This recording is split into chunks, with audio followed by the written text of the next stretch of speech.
எம்ஜிஆர் ஆரம்ப காலத்துல ரொம்ப கஷ்டப்பட்டு தான் இந்த நடிக்கிற துறையில மேல வந்தாரு. அப்படி இருக்கும்போது அவரோட நண்பர் வந்து எம்ஜிஆர கூப்பிட்டாரு. "வாப்பா நம்ம ஜாதகத்த போய் பார்ப்போம். அங்க நல்லா ஜோசியம் பார்க்குறவர் இருக்காருன்னு" கூட்டிட்டு போனாரு.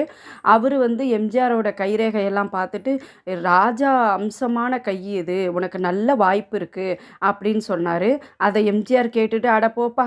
இங்க ஒண்ணும் பொழைக்கிறதுக்கே வழிய காணோம். ராஜயோகம் அதெல்லாம் நீ என்ன பார்த்து சொல்றியே" அப்படின்னு. அதுக்கு ஜோசியக்காரர் சொன்னாரு, "நான் அடிச்சு சொல்றேன்ப்பா.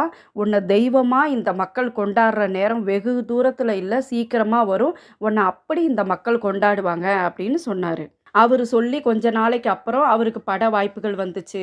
அவருக்கு தொடர்ந்து ஏறுமுகமா தான் எல்லாமே அவருக்கு அமைஞ்சுச்சு. நல்லா ஜெயிச்சுக்கிட்டே வந்தாரு. அப்படி சூழ்நிலையில அந்த காலத்துலலாம் வந்து ரசிகர்கள் கோடான கோடி பேர் இருப்பாங்க. அதுல ஒரு பணக்கார ரசிகருக்கு ஒரு ஆசை வந்துச்சு. எம்ஜிஆர கூட்டிட்டு போய் தன்னோட வீட்ல விருந்து உபசரிக்கணும் அப்படின்னு. அதுக்கு எம்ஜிஆர் கிட்ட சம்மதம் கேட்டாரு. எம்ஜிஆரும் நான் அந்த ஊருக்கு வர்றேன் அப்படின்னு சொல்லிட்டாரு. எம்ஜிஆர் வர்றாருன்னு தெரிஞ்சோட்டி அந்த ஊர் மக்கள் எல்லாம் அப்படியே வரிசை கட்டி அவர பார்க்கறதுக்காக அடிச்சு புடிச்சுக்கிட்டு நின்னுட்டு இருந்தாங்க. அப்ப அவர என்ன சும்மாவா நடக்க வச்சு கூட்டிட்டு வர முடியும் அப்படின்னு, சாமியோட தேர் இருக்குல்லங்க, அந்த தேர்ல அலங்காரம் பண்ணி லைட்டு செட்டிங் எல்லாம் போட்டு, மக்கள் திலகத்த அதுல நிக்க வச்சு கூட்டிட்டு வந்தாங்க. வழிநெடுக இருக்கிற மக்கள் எம்ஜிஆர பார்த்து கையெடுத்து கும்பிட்டுட்டு கோஷம் போட்டுக்கிட்டே இருந்தாங்க. "எம்ஜிஆர் வாழ்க! எம்ஜிஆர் வாழ்கன்னு." அத கேட்டுக்கிட்டே எம்ஜிஆர் தங்க தேர்ல மெதுவா வந்தாரு. அப்ப அந்த லைட்டு செட்டிங்க்கும், அவரோட பொன்னான கலருக்கும் அப்படி ஜொலிச்சிட்டு இருந்தாரு.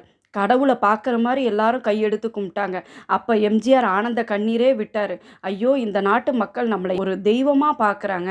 இந்த மக்களுக்கு நம்ம நல்லது செய்யணும் அப்படின்னு நெனச்சாரு. அப்ப இன்னொரு யோசனையும் அவருக்கு வந்துச்சுங்க. அந்த ஜோசியக்காரர் ஆரம்பத்துல சொன்னாரே, "உன்ன தெய்வமா இந்த மக்கள் கொண்டாடுவாங்க" அப்படின்னு. அப்போ உடனே யோசனை வந்து அந்த ஜோசியர் எங்க இருக்காருன்னு கண்டுபிடிச்சு, அவருக்கு வேணுங்கிறதெல்லாம் செஞ்சு, "ஐயா நீங்க சொன்னது பளிச்சிருச்சு. நான் நல்ல நிலைமையில இருக்கேன். இந்தாங்க உங்களுக்கு வேணுங்கிற உதவிய நான் செய்றேன்" அப்படின்னு செஞ்சு அந்த குடும்பத்த வாழ வச்சாரு. அந்த குடும்பத்த மட்டும் இல்லங்க, எத்தனையோ குடும்பத்த அவர் வாழ வச்சிருக்காரு. இது ஒரு சின்ன நிகழ்ச்சி தாங்க இது. எம்ஜிஆர் வந்து முதலமைச்சர் ஆனதுக்கப்புறம் ஏழை எளிய மக்களுக்கு செய்யறதுக்கு இதுவும் ஒரு காரணம். தன்னை தெய்வமா பார்த்த மக்களுக்கு தான் நல்லது செய்யணும்னு நெனச்சு எவ்வளவோ நல்லது செஞ்சிருக்காரு. அதுல 1ஆ 2ஆ இதுன்னு சொல்றதுக்கு.